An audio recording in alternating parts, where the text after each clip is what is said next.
Recently, I did a video called The Rise of the Late Bloomer Brother. I'll link that in the first comment pinned to the top so that you can watch it if you have not seen it. But in that video, I wanted to address the black man that waited until it was his time to shine. He went to school, he started a business, he went to the military, and he had less than humble beginnings, especially maybe with being popular, being overlooked by the ladies, and the like.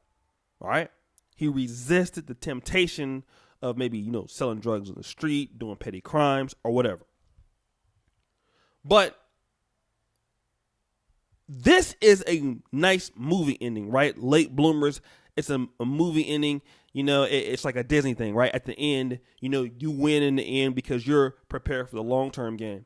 But the question is, how do you survive being a broke brother in a big city?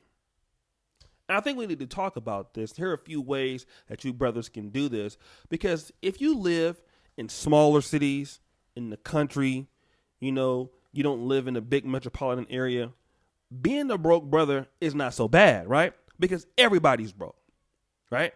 Let's say if your brother coming from Africa to the USA, well, a lot of people in Africa are poor. Or if you live somewhere like Monroe, Louisiana, everybody's poor. Jackson, Mississippi, a lot of people are poor. So it's pretty much okay to be, it's not as much pressure. But what if you living in Los Angeles, right, where people are doing very well? New York City, a lot of folks doing well. You in Chicago, you in Philly, you in Houston, you in Dallas, right? You in D.C., where you got brothers pushing Bentleys, brothers doing heavyweight things, brothers with law degrees, brothers doing things, and a lot of hot ladies is looking to get with these brothers when they doing stuff legally or illegally, and you are a broke brother struggling in a big city. How do you keep yourself motivated, right? What if some of your friends are doing better than you're doing right now, and they're telling you you should move out your mama house, get your own place? Why are you still going to school for so long? Your girlfriend telling you you need to move in with her, right? And here are a few ways that I want to talk to you about this, how to survive being broke in the big city. Number one, let me start with this. This is Captain Obvious, right? But you're going to have people that are going to tell you that you can't do it. That ain't even number one. That's just obvious. Okay? You're going to have that temptation of people telling you that it's going to take too long. Who do you think you are? It costs a lot of money to go to that graduate school. You're going to have the people that are going to tell you that. But here's the situation. It's your job to weighing that out. Okay? And a lot of brothers fall short to that because you're influenced by a whole bunch of people who are not doing shit. Best thing I can tell you is never take advice from people who ain't doing shit. That's the best thing I can tell you, right? If they're not doing anything, what can they tell you? So take it from a grain of salt if people are unsuccessful. That's the first thing. Now, second thing, you have a dream, you want to do something, and you don't have people in your area that you can reach out to. Start trying to reach out to those people. All right? You want to be a doctor? Why are you not somewhere asking somebody to volunteer? Okay? You want to be a truck driver? Why are you not going to truck drivers conventions or whatever you want to do? You want to get an MBA, right? Go up to, the grad school and say, hey, I'm not where I want to be right now. I'm in junior college, but I want to attend this law school. I want to attend this MBA program. I want to be around people like that. You will be surprised of the people that will help you. So what am I saying here? You are responsible for changing your environments, and you can do it even in a broke city, even if you're broke in a big city, even if you're catching the bus, right? Even if you have not a lot of money. It's up to you as a black man to change your environment and try to get to those people. Third thing, what magazines are you reading? All right? What magazines and forums? Because see, back in the day, I didn't have forums, right? When I was like 18 or 19, I was going to community college. And I was broke. I was a courtesy clerk at the store called Lucky's. It got bought out by Albertsons. But there was a magazine called U.S. News and World Reports. Now, I want you guys to listen to this. U.S. News and World Reports would give out two different type of magazines regarding colleges and universities in America. The first was the best undergraduate, and the second one was the best grad schools. I bought them both. They had an article one time that said that 85% of students that go to junior college do not transfer. Only 15% of students transfer from the community college to the university system. I said, I'm going to be in that 15%. Didn't matter what my friends was doing. Didn't matter that my friends was making $30 an hour. Some of them had union jobs, right? Some of them were doing stuff. You have to understand that's an important point. You can't measure yourself to other people because your life ain't their life. So just keep that in mind. I have friends that had union jobs. I have friends that were working for Pac Bell that was splicers making $100,000 a year. That wasn't for me at the time. I had my own path, and my path at the time was going to school, being broke, making $8 an hour as a courtesy clerk. My job was to keep my dream alive. And the way I kept my dreams alive was by reading the best U.S. News magazine about how to get into these colleges. All right? I wanted to do this. Now it's so cold you can join up with forums, people who are doing it. Okay? People who have support systems, people who give out tips, people who give out game. You have YouTube communities now, all right, of people of all races, all ethnicities that tell you how to do stuff. You'd be surprised at how much of a support system you have. But those magazines and that content for some guys, you know, that like business, Small Business Opportunities was a great magazine. I used to always read that magazine all the time. Real estate magazines. I would always read those magazines. I would buy those magazines of homes, envisioning myself living in those houses. I would sometimes have my mom drive me to good neighborhoods and look at the houses that I know I wanted to live in one day. Right? I'm speaking what I want into an existence, and I'm telling you, brothers, right now, doing that and keeping your dreams alive. And keeping that motivation and take that magazine with you. My magazine got so beat up, man, I had coffee stains in it.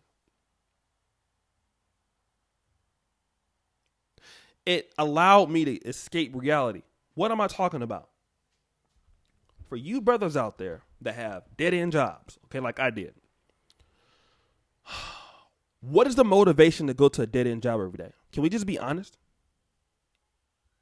You dread to be there. You ever worked in a call center where customers are yelling at you and telling you should do this and you should do that?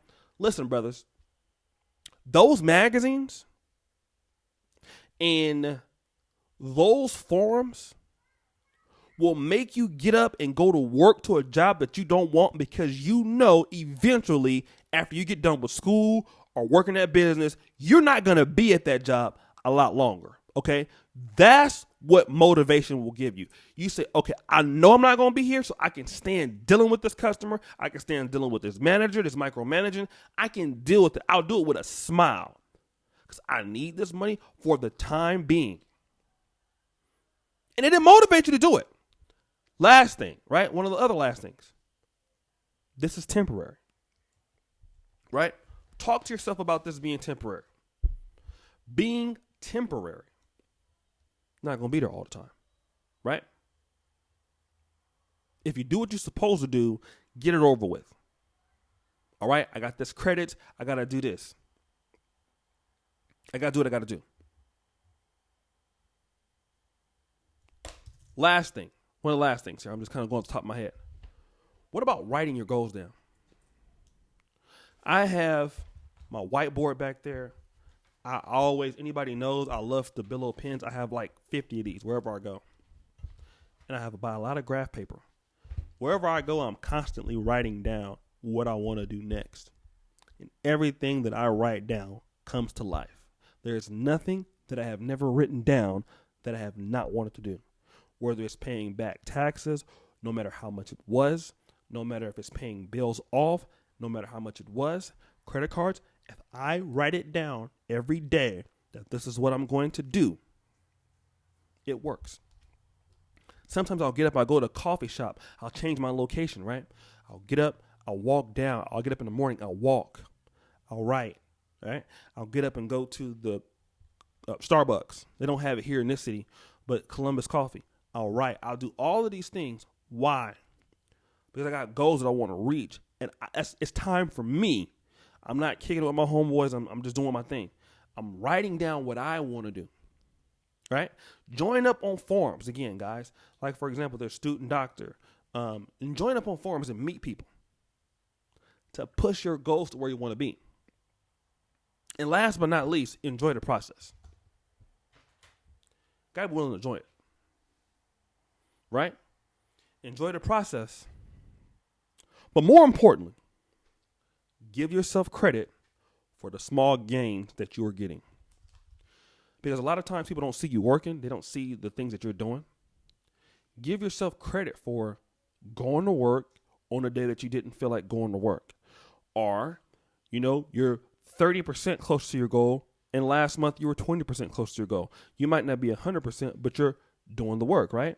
It's just like when you're lifting weights and people tell you, oh man, you look slimmer, or you lost weight. That's motivation for you to keep going. Give yourself credit for just doing things, right? And that's the most important part. Know that your progress is going slow, but it's going. It might not be where you want it to be, but it's going. And if you can see changes, it's going. So when everybody's out partying, popping bottles in the big city, the girls ain't checking you out, you can't get that. Know that what you're doing, you're working while they're sleeping. Eventually, you're going to own that city. All right? You can own a block in that city. Because why? You're doing what you're supposed to do. That's how to survive being a broke brother in a big city. I know it's hard. Big cities are fun. Girls are good looking. Girls are stuck up. People clown you like a mug. But hey, listen. This is what you need to do if you want to be a late bloomer, brother. If you want to be in it for the long game, you got to do this now. All right? You got to put in the work. There's no way of getting around it, brothers. This is how you got to do it. All right? So, guys, take it how you want it. Everybody customize it for you. It has worked for me. I'm a guy that never thought I would ever travel outside of America. I can tell you right now, I'm on my third passport. That's how many places I've been, right? Just my life has totally changed. And you brothers have helped me change my life. I thank you for it. So I just want to give it back. So this is how you can survive being a broke brother, a broke brother in a big city. Guys, thank you for the support. Hope you guys will appreciate the content. Thank you for you brothers supporting me on the Patreon, right? The first comment, www.patreon.com/Negro Manosphere. $5 a month. We're creating content for you brothers, written, right? We have 4 free ebooks. I'll put those there also. Support Black Male Media. It's important. $5 a month helps pay our writers, helps keep the site up. We're going to bring back the forum. We're doing a lot of great things for brothers because this kind of content is needed for us, right? So again, I want to thank you brothers for all that you do. As you know, the buffoonery remains at an all-time high. I'm out.